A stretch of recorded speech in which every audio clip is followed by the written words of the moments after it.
వివరాలు చూద్దాం. ముంబై టీ20లో అభిషేక్ వర్మ 6లు 4లతో విరుచుకుపడ్డాడు. కేవలం 37 బంతుల్లోనే సెంచరీ బాదాడు. తన ఇన్నింగ్స్లో మొత్తం 10 6లు 5 4లు కొట్టాడు.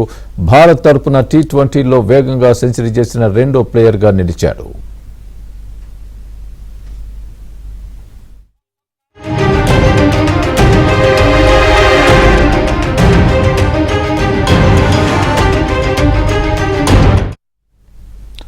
మొదటి బంతి నుంచే ఇంగ్లాండ్ బౌలర్లపై చెలరేగిపోయాడు అభిషేక్ వర్మ. ఏ బౌలర్ను విడిచిపెట్టలేదు. బంతి ఎలా వేసినా బౌండరీ దాటుతోంది. దీంతో ఇంగ్లాండ్ ప్లేయర్లు సైతం ప్రేక్షక పాత్ర పోషించాల్సి వచ్చింది.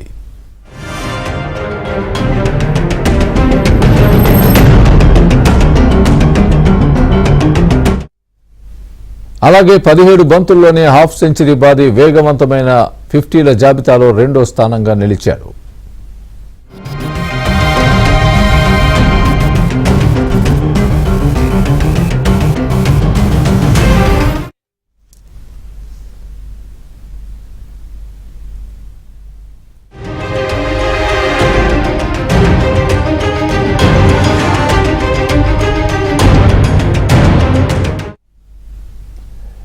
ముంబైలో టీ20లో అభిషేక్ శర్మ 6లు 4లతో విరుచుకుపడ్డాడు. కేవలం 37 బంతుల్లోనే సెంచరీ బాదాడు. తన ఇన్నింగ్స్లో మొత్తం 10 6లు 5 4లు కొట్టాడు.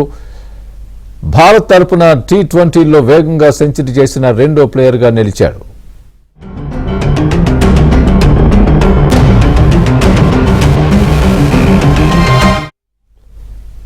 మొదటి బంతి నుంచే ఇంగ్లాండ్ బౌలర్లపై చెలరేగిపోయాడు అభిషేక్ శర్మ. ఏ బౌలర్ను విడిచిపెట్టలేదు. బంతి ఎలా వేసినా బౌండరీ దాటుతోంది. దీంతో ఇంగ్లాండ్ ప్లేయర్లు సైతం ప్రేక్షక పాత్ర పోషించాల్సి వచ్చింది.